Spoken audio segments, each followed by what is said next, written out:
Bem, gente, estamos aqui com ela, que também é cordelista, Alexandra Lacerda.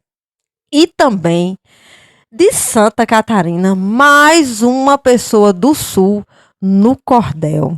Eu quero saber de você como foi que começou essa história, sua história com o cordel, porque eu fico curiosa. Bom, olá a todos, sejam bem-vindos à minha vida. Eu sou aquela pessoa que se entrega, eu sou completamente apaixonada.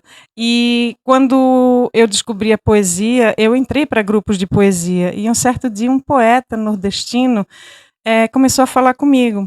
E aí, uma outra amiga também nordestina teve que ir lá nos comentários do poema que eu coloquei e dizer que a gente tinha que ir para o privado, porque a gente estava conversando em público, como se estivéssemos sozinhos.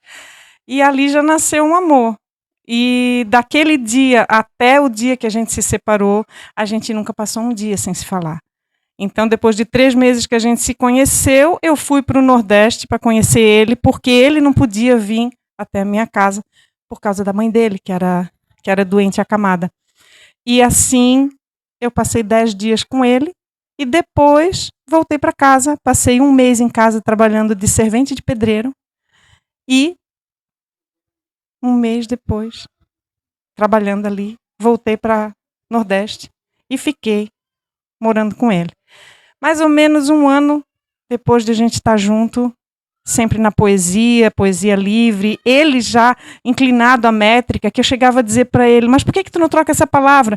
E ele dizia, não, essa palavra não cabe, porque eu gosto de metrificar, mas não era cordelista ainda. Até o dia que ele me apresentou o poema dele, Cetílias Alagoanas, e era um cordel, com algumas desmétricas, mas já era um cordel. E um amigo dele desafiou ele a escrever mais para que ficasse um cordel longo para ele publicar. E aí eu disse, por que tu não faz isso de uma vez? Escreve aí um cordel. Aí ele disse, por que não escreve tu um cordel? E eu não gosto de ser desafiada, porque eu aceito o desafio. Aí mas eu nem sei o que é um cordel, tu quer que eu escreva um cordel? Cordel é simples, tu vai lá, escreve 7 linhas de 7 sílabas e vai escrevendo e pronto, é só isso. Aí assim, que fácil, é só isso. Fui para a internet e passei 4 dias escrevendo a nossa história.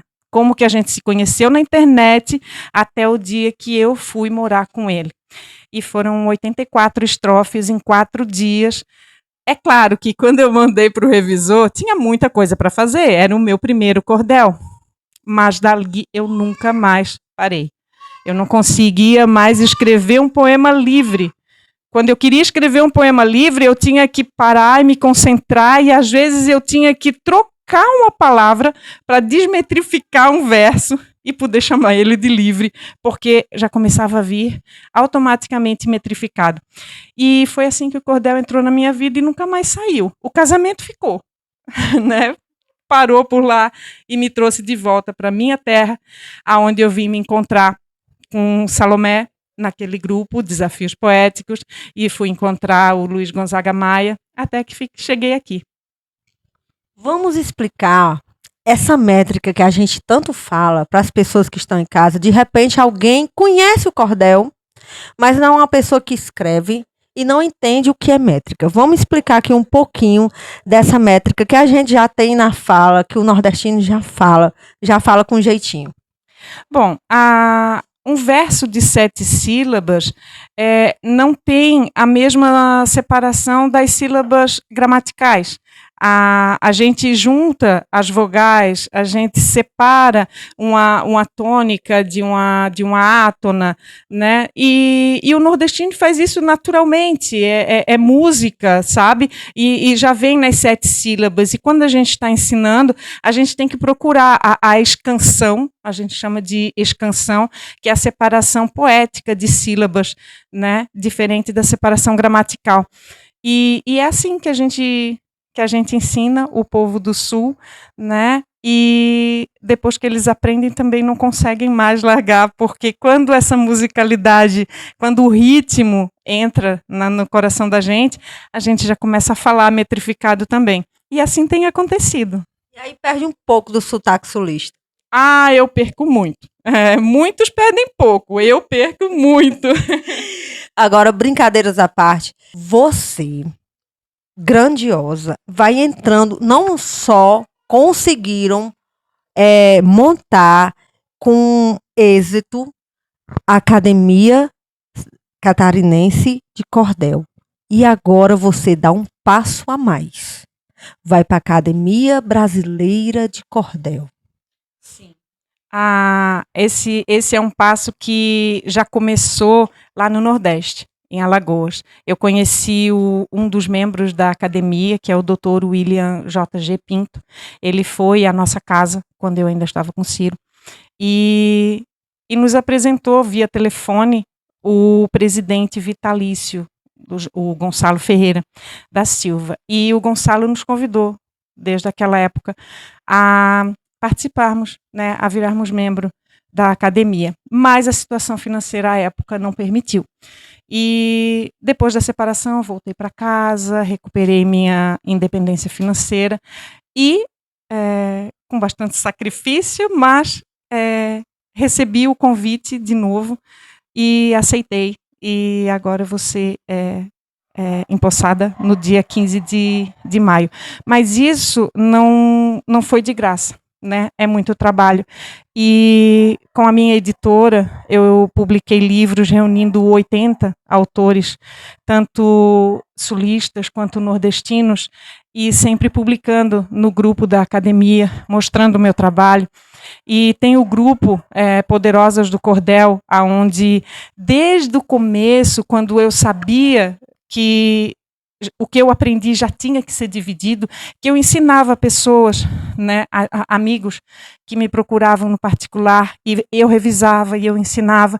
E hoje nós temos o grupo chamado Poderosas do Cordel, com poder de poesia, não com poder nosso, mas o poder da poesia. E ali a gente ensina nordestinas, já tem catarinenses também nesse grupo, mas nordestinas estão aprendendo com sulistas, né? Na administração já tem nordestinas também, a gente divide o trabalho porque precisa dessa inclusão, precisa dessa união, né, para ser saudável sempre.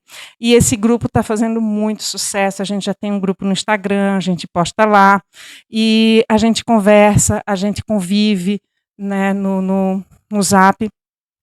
E tem os outros grupos, o clássico, que a gente tem os grupos catarinenses, aonde também tem alguns poucos nordestinos, tem um menino de Goiás que trabalha lá, temos uma catarinense mineira, que também está na academia, né? Está ali nessa parede linda que o Francinilto fez para nós. E assim a gente tem divulgado o cordel e vivido o cordel. Eu e Salomé, a gente vive para o cordel hoje e a academia é a nossa bênção. E daí a academia brasileira também é um passo que deriva de todo esse esforço, de todo esse trabalho. A fundação da Academia Catarinense, tudo isso foi mostrando o meu empenho, né, o nosso empenho, que acabou chegando para mim primeiro a vez, porque assim como o Gonzaga estava falando outro dia que ele ficou triste quando um outro membro não foi escolhido pelo conselho, e sim ele, daí ele entrou primeiro. E assim eu também, porque eu sei que eu entrei hoje, mas daqui até a próxima oportunidade de vaga na Academia Brasileira, eu tenho certeza que a Mel também vai entrar, porque ela trabalha pelo cordel. E a Academia Brasileira prima por isso. Eles procuram pessoas que trabalham, que se entregam pelo cordel. E eu fico muito feliz de terem visto o meu trabalho. E eu fico mais feliz ainda porque é mulher entrando na Academia Brasileira do Cordel. Fico feliz, não só brasileira, como cearense, quando a Kênia entrou, como vocês criaram a Academia Santa Catarina. Eu fico muito feliz, porque são mulheres que estão aí mostrando o poder do empoderamento. Isso sim é o empoderamento saudável. Eu passei esses quase 9 anos em Maceió e te garanto que nem por ser sulista e nem por ser mulher eu fui uma única vez, uma única mínima vez diminuída, sabe? Eu acho que, assim como ao trabalhar de servente de pedreiro, eu mostrei o trabalho bem feito e não tinha como dizer, ela não vai fazer porque é mulher. Quando eu fiz um cordel bem feito e eles não encontraram, ninguém encontrou um defeito, até porque quando encontravam eu aceitava e corrigia, eu acho que essa é a mágica, é a gente aceitar uma correção, é a gente aprender com o erro, né? E entender que, eu acho importante dizer isso, nem toda acusação de erro é machismo, apesar dele existir. Mas nem toda acusação de erro é machismo, porque se eu tenho um professor homem e ele está me dizendo que eu fiz uma coisa errada, ele não é machista por isso, ele está me mostrando o meu erro e eu tenho que aprender com isso. Agora, se ele disser que eu não vou aprender por ser mulher, aí é outra coisa. Mas se ele me mostra o meu erro e me ensina como corrigir, isso não é machismo. E eu luto contra a compreensão errada, né? E nunca sofri. Eu tenho a alegria, apesar da tristeza de saber que muitas sofreram, eu tenho a alegria de dizer que nunca sofri com o machismo, nem em meio a pedreiros na minha terra e nem em meio a cordelistas na minha vida de nordestina lá no sul. Gente, para terminar essa entrevista, porque a gente vai passar a noite aqui conversando, né? Que a gente gosta de conversar. É o meu problema também. Então, eu quero que você termine com a rima, ou com um cordel, com uma estrofezinha. Arrocha aí, mostra o nordestino aí que você sabe fazer o negócio bem feito. Então eu vou recitar a única que eu sei. Eu sei duas, mas uma faz tempo que eu não falo e não vou lembrar. Nasci nas terras do sul, sou de Santa Catarina. No Nordeste achei meu norte, hoje o cordel me fascina. Essa arte brasileira tornou-se a minha bandeira. Vive em mim, é minha sina. Parabéns, muito bem. Lindo, lindo.